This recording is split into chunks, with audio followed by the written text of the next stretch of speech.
আসসালামু আলাইকুম। Hello guys, আমি মোহাম্মদ সাখাওয়াত হোসেন। আজকে আমরা জানবো হচ্ছে ডাক্ট এয়ার লিকেজ সম্পর্কে। আমরা জানি আমরা যখন এসবিএসসি সিস্টেমের ডাক্ট তৈরি করি, তখন সেখানে অনেক সময় আমরা লিকেজ টেস্ট করি না। কি কারণে লিকেজ টেস্ট করি না, কিংবা হচ্ছে কি কারণে লিকেজ টেস্ট করি, কোন ধরনের প্রেশারের ক্ষেত্রে লিকেজ টেস্ট করি, সেগুলো সম্পর্কে জানবো। তাছাড়াও লিকেজ টেস্টিং ইলিস্ট্রেশন, যেটা ম্যানুয়ালভাবে যদি কোনো লিকেজ টেস্ট যেভাবে করা হয় সেটার পিকচার মানে ইলিস্ট্রেশন দেখব। লিকেজ টেস্টের ক্লাসিফিকেশন অ্যান্ড ফর্মুলা স্মেকনাতে যেভাবে কিংবা এসরেতে যেভাবে দেওয়া আছে লিকেজ টেস্টের যে স্পেসিফিকেশন, সেই স্পেসিফিকেশন সম্পর্কে জানবো। এবং লিকেজ টেস্টের যে আপনার যে ক্লাস আছে এবং তাদের যে চার্ট আছে, লিকেজ রেট, তারপর হচ্ছে আপনার প্রেশার অনুযায়ী যে লিকেজ রেট আছে সেগুলো সম্পর্কেও জানবো। লিকেজ অ্যানালাইসিস করব, দু একটা আমরা কোশ্চেন সলভ করব।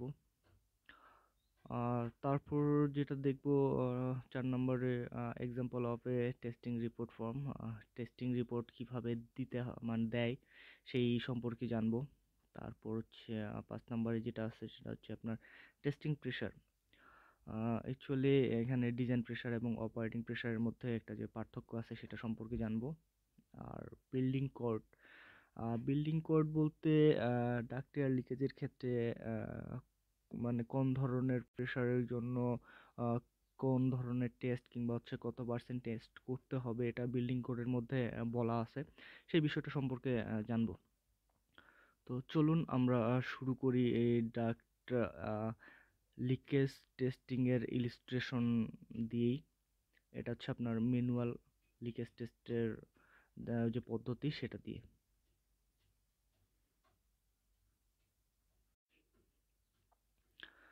ওকে, আপনারা এখানে এই পিকচারটা দেখতে পাচ্ছেন। এই পিকচারের মধ্যে আপনার দেখানো আছে হচ্ছে, এখানে বলা আছে এটা হচ্ছে আপনার blower with volume control, orifice meter, flexible duct,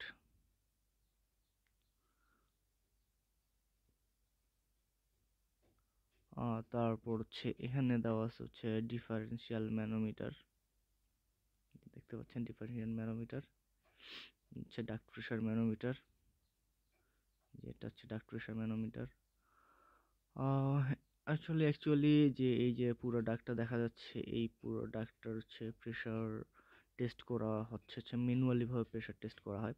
এখন বর্তমানে আমরা শুধু ম্যানুয়াল না, আমরা অটোমেটিক সিস্টেমে কিছু মেশিন দেখতে পাই যেগুলো দিয়ে ডাক্তারের লিকেজ টেস্ট, তারপর হচ্ছে আপনার ভেলোসিটি টেস্ট করা হয়।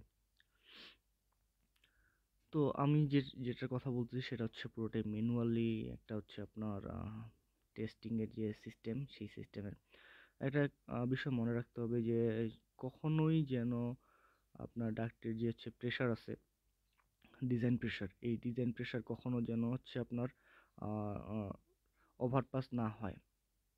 মানে আমি বলতে চাচ্ছিলাম যে ডাক্টে যদি আপনার ডিজাইন প্রেশার হচ্ছে 2 ওয়াটার কুলম থাকে, ঠিক আছে, 2 ডাব্লিউজি থাকে, সেক্ষেত্রে কখনোই যেন হচ্ছে আপনার 2-এর অধিক প্রেশার ডাক্টের মধ্যে না দিয়ে হচ্ছে আপনার টেস্ট করা হয়।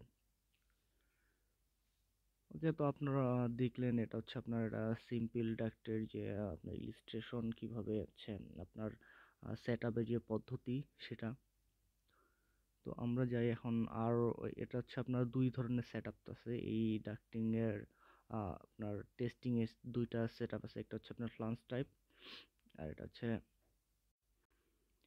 আরেকটা হচ্ছে আপনার ভ্যান কন্ট্রাক্টর ট্যাপস। তো ভ্যান কন্ট্রাক্টর ট্যাপসের যে বিষয়টা সেটা আগে দেখি। এখানে আপনার দেয়া আছে হচ্ছে, আপনারা দেখতে পাচ্ছেন এখানে একটা ব্লোয়ার দেয়া আছে, ব্লোয়ার।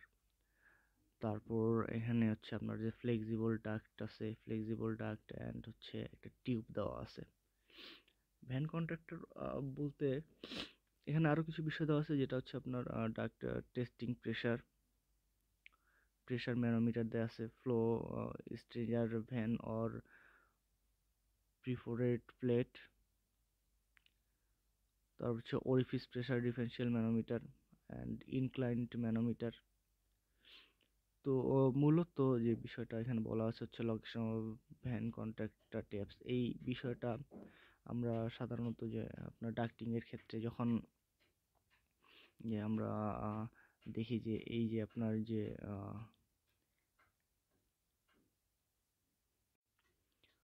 এই যে ট্যাব দুটা দেওয়া আছে আপনারা দেখতে পাচ্ছেন, এই যে ট্যাব দুটা, এই ট্যাব দুটো হচ্ছে আপনার ভ্যান কন্ট্রাক্টর ট্যাবস। আর এখানে দেখতে পাচ্ছেন হচ্ছে D1। D1 বলতে বোঝানো হচ্ছে যে D1 বলতে আপনার এই যে টিউবের ডায়া সেটা, এবং D2 বলতে হচ্ছে অরিফিসের, এই টিউবের ভিতরে যে অরিফিস আছে এই অরিফিসের হচ্ছে আপনার যে প্লেট আছে এই প্লেটের সাইজ এখানে বলে দেওয়া আছে। এখানে কি কি প্লেট ইউজ করতে হবে এখানে দেখি আমরা। এখানে হচ্ছে আপনার 3/32 ইঞ্চ আর হচ্ছে 1/8 inch steel square edge orifice plate. যা এখানকার হচ্ছে আপনার কিছু ডায়ামিটারও দেওয়া আছে, যেমন হচ্ছে আপনার রেশিও D2/হচ্ছে D1। এই রেশিওগুলো আমরা পরবর্তীতে আলোচনা করব যখন অরিফিসের পুরো সিস্টেমটা দেখব তখন। তো আমরা আমাদের আজকের যে টপিক আছে সেই টপিকে যাই।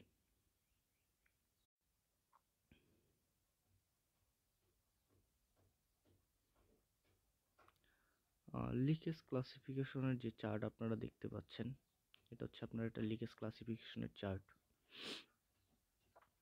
তো এই চার্টের এই পাশে যে যেটা আছে সেটা হচ্ছে আপনার pressure in inch water column. এখানে দেখানো আছে যে হচ্ছে 0.1 থেকে শুরু করে হচ্ছে 9-10 পর্যন্ত আছে এই চার্টের মধ্যে। আমার এখানে দেখানো যাচ্ছে না, কিন্তু হচ্ছে আপনার 10 ওয়াটার কুলম পর্যন্ত দেয়া আছে, ওয়াটার ইঞ্চ পর্যন্ত দেয়া আছে।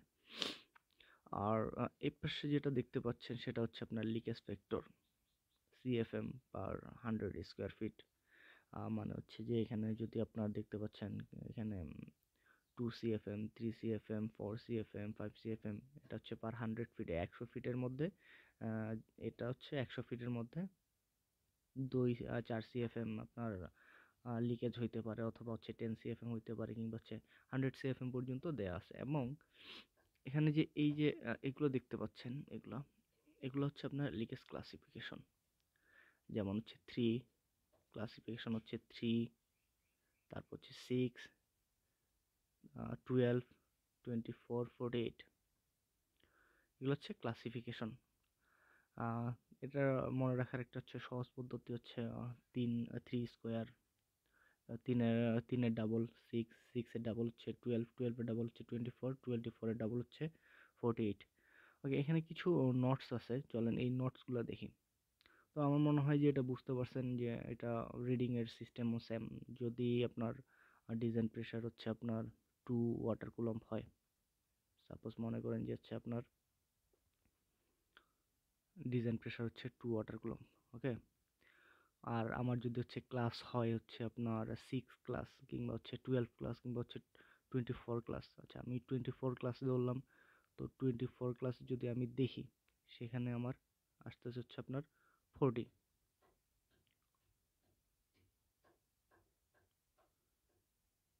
40 কিছু কম অ্যাকচুয়ালি। আমি জুম করলে হয়তো দেখতে পারতাম।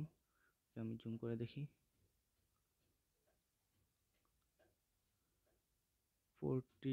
38। তাহলে আমার হচ্ছে লিকেজ রেট হচ্ছে আপনার 38, 38 CFM পার 100 স্কোয়ার ফিট, মানে 100 স্কোয়ার ফিটের মধ্যে আমার 30 CFM হচ্ছে আপনার লিকেজ হবে। যদি এটা আপনার টেস্টিং এর ক্ষেত্রে যদি আমি এই লিকেজটা পাই, কিংবা হচ্ছে এর থেকে কিছু কম অথবা বেশি পাই, সেক্ষেত্রে আমার এটা হচ্ছে অ্যালাউয়েবল। আমার লিকেজ টেস্টিংটা কিংবা হচ্ছে ডাক্টিং এর যে আপনার ফেব্রিকেশন কিংবা হচ্ছে ইনস্টলেশন, পুরো সিস্টেমটা আমার ওকে আছে, আমরা বলতে পারবো। তো এভাবেই অ্যাকচুয়ালি এই যে চার্টটা আছে, এই চার্টটা আপনার আমরা হচ্ছে রিড করি।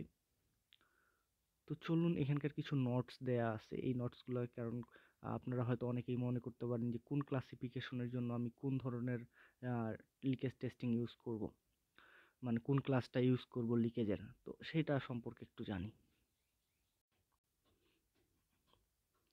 ওকে, আপনারা এখানে দেখতে পাচ্ছেন হচ্ছে duct leakage classification.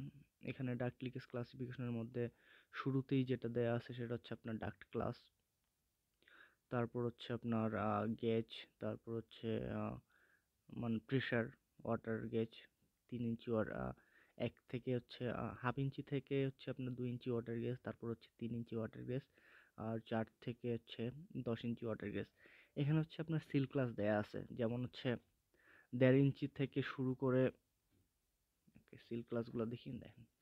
Seal class C, যেটা হচ্ছে আপনার সি, সেটা হচ্ছে আপনার সিল ক্লাস থাকবে, সেটাতে হচ্ছে আপনার 1/2 ইঞ্চি থেকে 2 ইঞ্চি ওয়াটার গেজ পর্যন্ত প্রেশারের যে ডাক্ট আছে সেগুলোতে আমরা ইউজ করতে পারবো। তারপর হচ্ছে আপনার 3 ইঞ্চি ওয়াটার গেজ যেটা দেয়া আছে সেটা হচ্ছে আপনার ক্লাস বি সিল ক্লাস, এবং 4 থেকে 10 ইঞ্চি সেটা হচ্ছে আপনার এ ক্লাস। তো নিশ্চয়ই আপনি আমার আগের ভিডিওটা দেখছেন এই সিল ক্লাসের উপরে, তো আপনারা চাইলেও সেই ভিডিওটা দেখতে পারবেন। সেখানে ডিটেলস বলা আছে সিল ক্লাস, এবং সিল ক্লাসের কিভাবে কোন সিল দিয়ে আপনারা কিভাবে কোন ডাকটি সিলিং করবেন সেগুলো বলা আছে, আপনারা দেখে নিতে পারেন। তারপর হচ্ছে আপনার এই সিল আপনার প্রেশারের উপর হচ্ছে আপনার লিকেজ ক্লাস। আজকে আমাদের মেইন যে কথা, মানে মেইন যে টপিক সেটা হচ্ছে আপনার লিকেজ ক্লাসের উপরে। তো রেক্টেঙ্গুলার ডাক্টের ক্ষেত্রে আপনারা দেখতে পাচ্ছেন যে 1/2 ইঞ্চি থেকে শুরু করে, যদি 1/2 ইঞ্চি থেকে শুরু করে 2 ইঞ্চি পর্যন্ত হয় তাহলে আমার লিকেজ ক্লাস হবে হচ্ছে 24 আর হচ্ছে 12। আর হচ্ছে যদি 3 ইঞ্চি হয় ওয়াটার গেজ, মানে ডিজাইন প্রেশার অথবা ডিজাইন প্রেশার, সেক্ষেত্রে আমার লিকেজ ক্লাস হবে হচ্ছে রেক্টেঙ্গুলার ক্ষেত্রে 12, এবং হচ্ছে রাউন্ডের ক্ষেত্রে হচ্ছে 6। এবং 4 থেকে যদি হচ্ছে 10 ওয়াটার গেজের মধ্যে হয় সেক্ষেত্রে আমার রেক্টেঙ্গুলারের লিকেজ ক্লাস হবে হচ্ছে 6, এবং রাউন্ড মেটালের হচ্ছে 3। তো আপনারা এইটা অনুযায়ী হচ্ছে আগে যে চার্টটা দেখলাম সেই চার্টে আপনারা মিলাই দেখতে পারেন। তো এখানে হচ্ছে কিছু বিষয় বলা আছে এই সিল ক্লাসের উপরে, চলেন সেটা আমরা দেখি, সেটা আমাদের জন্য খুবই গুরুত্বপূর্ণ। যেমন প্রথমত বলা হচ্ছে লিকেজ ক্লাসের যে টেবিল আছে সেই টেবিল অনুযায়ী হচ্ছে designed other limits, and has specified seal class C for 1/2 inch and 1 inch water gauge. Number 2, unsealed rectangular metal duct may flow leakage class 8. এখানে বলা আছে যে যদি আনসিল্ড হয়, মানে কোনো ধরনের সিলের ক্লাস না থাকে যেসব ডাক্টে, সেই সব ডাক্ট অবশ্যই লিকেজ ক্লাস 48 ক্লাস হচ্ছে মেনটেন করবে, এটা বলছে। নাম্বার 3তে বলা আছে হচ্ছে ফেব্রিউয়াস গ্লাসেস। আচ্ছা, ফাইবার গ্লাস যে ডাক্টগুলো আছে ফাইবার গ্লাসের, সেই ডাক্টগুলোর হচ্ছে লিকেজ ক্লাস হচ্ছে আপনার 6।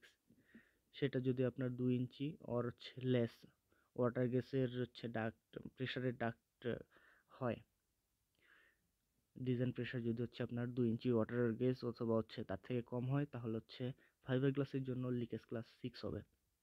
Okay, unsealed fiber flexible duct leakage average is estimated to be class 30. ওকে, যদি ফ্লেক্সিবল ডাক্ট হয় সেখানে যদি আপনার আনসিল হয়, মানে আনসিল্ড হয় ফ্লেক্সিবল ডাক্ট, সেক্ষেত্রে আপনার এটা ক্লাস 30, আপনার লিকেজ ক্লাস মানে 30 যে ক্লাসে আছে সেই ক্লাস অনুযায়ী আপনার পরিমাপ করতে হবে যে কত পার্সেন্ট হচ্ছে আপনার সিএফএম রেট কত, মানে লিকেজ রেটটা কত। তারপর হচ্ছে আপনার sealed nominal flexible duct is average of class 12। আর যদি হচ্ছে ফ্লেক্সিবল ডাক্টের যে সিল আছে সেটা যদি আপনার সিল্ড হয় ফ্লেক্সিবল ডাক্টটা, সেক্ষেত্রে তার অ্যাভারেজ লিকেজ ক্লাস হচ্ছে 12 ধরতে হবে। আচ্ছা, SMACNA duct design system manual table for longitudinal seam leakage rate. Okay, এখানে আপনার SMACNA SBAC duct system design ম্যানুয়ালের মধ্যে একটা হচ্ছে আপনার লঙ্গিটিউডাল সিম লিকেজ রেট দেয়া আছে, সেটা আপনারা চাইলে দেখতে পারেন।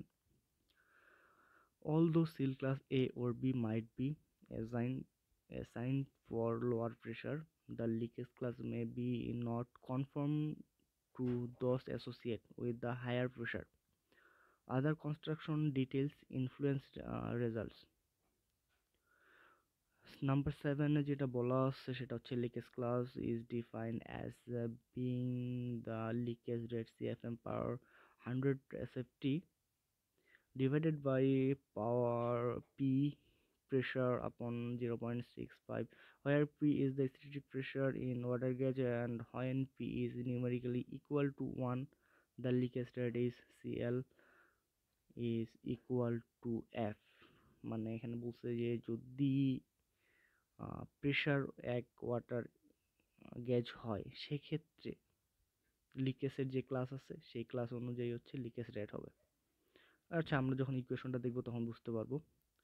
তো চলুন আমরা এখন যাই হচ্ছে ইকুয়েশনের ক্ষেত্রে। ইকুয়েশন বলতে হচ্ছে ফর্মুলাতে যাই, যে ফর্মুলাতে আমরা হচ্ছে লিকেজ রেট, আচ্ছা আর হচ্ছে আপনার লিকেজ ক্লাসিফিকেশনটা বের করতে পারবো, লিকেজের যে ক্লাস আছে।